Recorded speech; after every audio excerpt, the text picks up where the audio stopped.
সবাইকে বিবেকানন্দ স্টাডি পয়েন্টের ইউটিউব চ্যানেলে স্বাগত। ছাত্রছাত্রী, শিক্ষক শিক্ষিকা এবং যারা গার্ডিয়ান রয়েছেন সবাইকেই স্বাগত। এই ইউটিউব চ্যানেল থেকে আপনারা যেগুলি বিনামূল্যে আপনারা পেতে পারেন সেগুলি হচ্ছে ক্লাস 9 এবং 10-এর জীবনবিজ্ঞানের চ্যাপ্টার ভিত্তিক যে লাইভ ক্লাস, সেগুলো আপনারা সেই ভিডিওগুলো আপনারা ডাউনলোড করতে পারবেন এবং ক্লাস 10-এর মাধ্যমিকের সাজেশন আপনারা এখান থেকে পেয়ে যেতে পারবেন এবং ক্লাস 11 এবং 12-এর জীববিদ্যার চ্যাপ্টার ভিত্তিক ক্লাসরুম যে ভিডিওগুলো সেগুলো আপনারা পেয়ে যাবেন এবং 11 ও 12-এর জীববিদ্যার সাজেশন, বায়োলজির সাজেশন আপনারা এখান থেকে পেয়ে যেতে পারবেন। যারা নিট দেবে, যারা জেনপা অর্থাৎ বিএসসি নার্সিং বা প্যারামেডিক্যাল যে সমস্ত বিএসসি কোর্সগুলো রয়েছে সেইগুলো যারা করবে বা যারা এএনএম জিএনএম পরীক্ষা দেবে, তাদের ক্ষেত্রে বায়োলজির পুরো চ্যাপ্টার ভিত্তিক ভিডিওগুলো, স্পেশাল ক্লাসগুলো এবং কোন কোন টপিক, কোন কোন কোশ্চেন, কোন কোন সাজেশন ওগুলো আপনাকে বেশি করে করতে হবে সেগুলো থাকবে ওখানে। এছাড়া যারা স্কুল সার্ভিস কমিশন, এসএসসি বা মাদ্রাসা সার্ভিস কমিশন বা এমএসসির পরীক্ষাতে বায়োলজিক্যাল সায়েন্সের উপরে যারা বসবে তাদের জন্য ব্যাচ ভিত্তিক যে স্পেশাল কোচিং, তার ভিডিওগুলো এখানে দেওয়া থাকবে এবং সেগুলো ডাউনলোড করা যাবে এবং কিভাবে পড়তে হবে, কি টিপস থাকবে সেগুলো এখানে উল্লেখ করা হবে। এই সমস্ত সব কিছু ভিডিও বা যে সমস্ত সাজেশনের কথা বললাম, পিডিএফ লিঙ্কগুলো পেয়ে যেতে পারেন আমাদের বিবেকানন্দ স্টাডি পয়েন্টের ইনস্টাগ্রাম পেজ, ফেসবুক পেজ এবং ব্লগ পেজে আপনারা পেয়ে যেতে পারেন। ওই একই নামে আমাদের পেজগুলো রয়েছে, সেগুলো থেকে সবগুলো ভিডিও বা যে পিডিএফগুলো আপনারা ডাউনলোড করে নিতে পারেন। এখন আমরা সরাসরি চলে আসছি মূল ভিডিওতে। আজকের যে মূল ভিডিও তার টপিক হচ্ছে মাধ্যমিকের জীবনবিজ্ঞানের সাজেশন নিয়ে। মাধ্যমিকের জীবনবিজ্ঞানের 2025 সালে কোন কোন প্রশ্নগুলো তোমাদেরকে করতে হবে, কোন কোন প্রশ্নগুলো আজকে বছরের জন্য ইম্পর্টেন্ট, সেইগুলো নিয়ে আজকে এই ভিডিওটি রয়েছে। এই সাজেশনে প্রথমে আমরা দিয়েছি এমসিকিউগুলো আমরা প্রথমে এখানে এমসিকিউগুলো সাজিয়েছি। তো এমসিকিউর মধ্যে আমরা প্রায় দিয়েছি আমরা প্রায় 35খানা এমসিকিউ আমরা দিয়েছি। এই এমসিকিউগুলোকে ঘুরিয়ে ফিরিয়ে বিভিন্নভাবে কিন্তু প্রশ্নগুলো থাকবে, সেই জন্য এমসিকিউগুলো ভালো করে এই এমসিকিউগুলো স্টাডি করতে হবে। 2 নম্বর হচ্ছে বিভিন্ন 1 নম্বরের কোশ্চেনগুলো, এসএকিউ 1 নম্বরের কোশ্চেন, শূন্যস্থান পূরণ, সত্য মিথ্যা নির্বাচন বা কোনটি কোন বিষয়ের অন্তর্ভুক্ত, কোনটি আলাদা, স্তম্ভ মিলন, এই যে আমরা স্তম্ভ মিলন সবগুলো নিয়ে আমরা এখানে সাজেশনটা দিয়েছি। এইগুলোকে প্র্যাকটিস করলে মোটামুটি তোমরা এই কোশ্চেনগুলোকে জানতে পারবে এবং যদি ডাইরেক্ট হয়তো কোশ্চেন না পড়লেও এই কোশ্চেনগুলোকে বিভিন্ন স্পিন করে বিভিন্নভাবে থাকতে পারে, সেগুলো তোমাদের একটা আইডিয়া হয়ে যাবে। আমরা এখানে প্রায় 65খানা কোশ্চেন দিয়েছি, যে ওই রকম শূন্যস্থান পূরণ, সত্য মিথ্যা নির্বাচন, এক কথায় লেখা বা স্তম্ভ মিলন বা কোনটা কোন বিষয়ের অন্তর্ভুক্ত বা কোনটা আলাদা, সেই সবগুলো নিয়ে আমরা 65 কোশ্চেন এখানে চুজ করে দিয়েছি আমি। তোমরা এটাকে ভালো করে প্র্যাকটিস করবে। এবারে 2 নম্বরের কোশ্চেন তোমাদের 12টা লিখতে হয়, 17টা প্রশ্ন কিন্তু এখানে থাকে। আমি এখানে সিলেক্ট করে তোমাদের 44টা প্রশ্ন দিয়েছি। তোমরা এই 44টা প্রশ্ন ভালো করে প্র্যাকটিস করো এবং লেখো, সুন্দর করে পড়ে নিয়ে লিখে নাও, একবার দেখবে ঝাক্কাস করে হয়ে যাবে, কোনো চিন্তা নেই। এইগুলো ভালো করে একটু দেখে নাও। তারপরে যে 5 নম্বরের প্রশ্ন, 5 নম্বরে এখানে দুটো একটা ছবি কিন্তু আঁকতে হয়।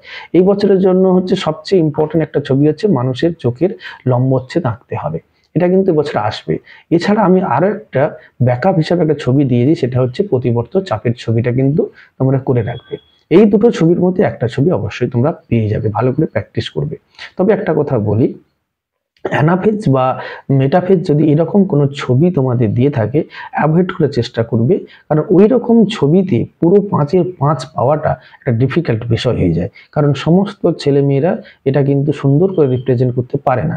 যারা ভালো তাদের কথা আমি ছেড়েই দিলাম, যারা খুব সুন্দর ছবি টবি আঁকে বা সায়েন্টিফিক ছবি আঁকে, একটা কথা মনে রাখবে, সুন্দর ছবি আর সায়েন্টিফিক ছবির মধ্যে একটু পার্থক্য আছে। বেসিক্যালি যে পার্থক্যগুলো রয়েছে সেই পার্থক্যটা হচ্ছে কি, সায়েন্টিফিক ছবি হলে দেখতে সুন্দর না হলেও তুমি কিন্তু নাম্বার নাম্বারটা ম্যাক্সিমাম নাম্বারটা ক্যারি করছো, 4.5 5 পেয়ে যাচ্ছ, কিন্তু দেখলো খুব দেখতে সুন্দর হয়েছে, কিন্তু ব্যাপারটা হচ্ছে কি অনেক কিছু সেখানে মিসিং, মানে সেটা কিন্তু সায়েন্টিফিক নয়, সেক্ষেত্রে কিন্তু নাম্বারটা ক্যারি করা সম্ভব নয়। সেই জন্য বলছে সায়েন্টিফিক ছবি হতে হবে। আর সেই জন্য শুধু একটা ছবি এঁকে দিলাম সেটা কিন্তু নয়। এখানে 5 নাম্বারের যে কোশ্চেনগুলো আমি সেখানে সিলেক্ট করেছি তোমাদের 22খানা। এই 22খানা কোশ্চেন তুমি যদি একবার রেডি করে নিতে পারো, দেখবে কি যে তোমাদের মোটামুটি সব কোশ্চেনগুলো এখানে কিন্তু পেয়ে যাবে তোমরা। তাহলে আজকে আমি সবগুলো কোশ্চেন কিন্তু পড়ছি না, তোমাদের এই যে পুরো কোশ্চেনের যে বিষয়টা রয়েছে এটা পুরো পিডিএফ লিঙ্কে আমার ডেসক্রিপশন বক্সে দেওয়া থাকবে, অথবা তোমরা আমাদের এই বিবেকানন্দ স্টাডি পয়েন্টের যে ফেসবুক পেজ রয়েছে বা যে ব্লগ পেজ রয়েছে বা যে ইনস্টাগ্রাম রয়েছে সেখানেও কিন্তু আমি এই পিডিএফটা দিয়ে দেবো, তোমরা সেখান থেকে ডাউনলোড করে নিতে পারবে। ডাউনলোড করে নিলে ডাউনলোড করে প্রিন্ট করে নাও, দিয়ে তোমরা কিন্তু সেটাকে পড়াশোনা আজ থেকে স্টার্ট করে দাও। ঠিক আছে, এবার একটা কথা বলি কিভাবে আমাদের নাম্বার ক্যারি করতে হবে। যারা হচ্ছে কি মিডল ক্লাস তাদের ক্ষেত্রে 90 পেতে পারবে, এই সাজেশনটা যদি তুমি পুরো একবারে ঝাড়া মুখস্থ করে নিতে পারো তাহলে 90 পেয়ে যেতে পারবে। কিন্তু যারা হচ্ছে আরো ভালো, অর্থাৎ 100 100 কি করে পেতে হবে, তাদের ক্ষেত্রে আমি খুব কতগুলো ছোট ছোট টিপস দিচ্ছি, সেগুলো কিন্তু তোমরা মনে রাখো। প্রথম কথা হচ্ছে এমসিকিউ তো ভুল করা যাবে না। যে এমসিকিউটা তোমার ডাউট মনে হচ্ছে তোমরা কিন্তু সেটাকে ফাঁকা দিয়ে রাখো, এবং একেবারে পরীক্ষা যখন তোমার সব লেখা কমপ্লিট হয়ে গেছে সেটাকে 2-3 বার ভাবো, এবং দেখবে ভাবলে তুমি উত্তরটা কিন্তু তোমার মাথা থেকেই বেরিয়ে আসবে। ওর জন্য অযথা সময় নষ্ট করে অন্য একটা প্রশ্ন তুমি যদি না লিখতে পারো সেটা কিন্তু তোমার ডিসক্রেডিট। 2 নম্বর কথা হচ্ছে যে 1 নম্বরের কোশ্চেনগুলো 5টা করে লিখতে থাকে এবং লাস্টে তাকে কোশ্চেন কিন্তু 6টা লিখতে থাকে। আমি বলবো সবসময় একটা করে বেশি লিখে রাখো, এবং সত্য মিথ্যার ক্ষেত্রে তুমি কি করবে, একটা নয়, তোমার যদি ডাউট থাকে তুমি সবগুলোই সত্য, মানে তুমি সবগুলোকেই তুমি লিখে এসো, তোমার যেটা মনে হচ্ছে তুমি সেটাকে লিখে এসো। কারণ আমাদের ক্ষেত্রে আমরা দেখেছি অনেক ক্ষেত্রে কি হয় যে একটা প্রশ্ন যদি ভুল হয়ে যায় এবং যে প্রশ্নটা ঠিক হয়েছে অতিরিক্ত হলেও সেই প্রশ্নটা কিন্তু নাম্বার হিসেবে কাউন্ট হবে। ঠিক আছে, এবারে চলে এসো যে লং কোশ্চেন কিভাবে লিখতে হবে, 2 নম্বরের কোশ্চেন কিভাবে লিখতে হবে। 2 নম্বরের কোশ্চেন সুন্দর করে লিখো, ছবি যেটা দেওয়ার উচিত সেটা অবশ্যই ছবি দেবে। যেমন এবছর পায়রার বাইথলির খুব ইম্পর্টেন্ট একটা প্রশ্ন, কি উটের আরবিসির যে ছবি আঁকতে হবে, পায়রার বাইথলি তোমাকে ছবি আঁকতে হবে, মৌমাছির নৃত্য দেখাচ্ছ তার ছবি দিতে হবে। এই সমস্ত ছবি যদি না দাও তাহলে কিন্তু তুমি পুরো নাম্বার পাওয়া কিন্তু তোমার ক্ষেত্রে দুষ্কর হয়ে যাবে। 100 100 যারা পেতে যাচ্ছ তাদের ক্ষেত্রে তো অবশ্যই এই টিপসগুলো তোমাকে ফলো করতে হবে। ছবিটাকে সুন্দর করে আঁকতে হবে, 5-এর 5 যাতে পাওয়া যায় সেটা দেখতে হবে, এবং লং কোশ্চেন লেখার ক্ষেত্রে তোমার কিন্তু একটু সতর্কতা অবলম্বন করতে হবে। সুন্দর করে গুছিয়ে যেখানে ছবি দেওয়ার দরকার ছবি দিতে হবে, যেখানে ব্যাখ্যা করা দরকার ব্যাখ্যা করতে হবে। এবারে বলি বলতে কি বোঝো আর কি, এই দুটোর মধ্যে পার্থক্য রয়েছে। একটা উদাহরণ দেই, যে ধরো তোমাকে বলা হয়েছে যে মাছের পটকার যে রেড গ্ল্যান্ড রয়েছে তার কাজ সম্বন্ধে তুমি গুছিয়ে বলতে বলেছে, তাহলে তুমি সেটা বলে দিলে।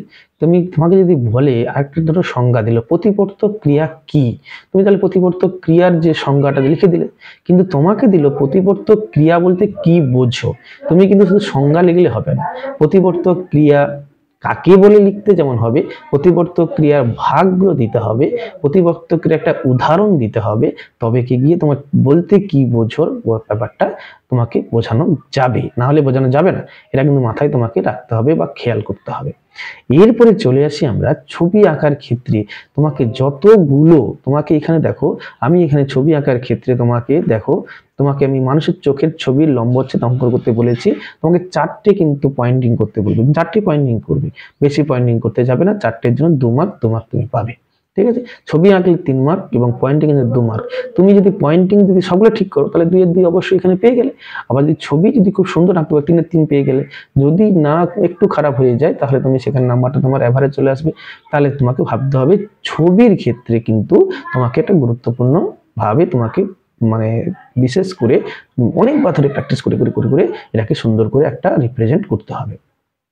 এই মোটামুটি আমাদের টিপস থাকলো, সাজেশন থাকলো। ভালো করে পরীক্ষা দাও, বেস্ট অফ লাক, এবং খুব সুন্দর করে পরীক্ষা দিয়ে ম্যাক্সিমাম নাম্বারটা পাওয়ার চেষ্টা করো। ঠিক আছে, ধন্যবাদ।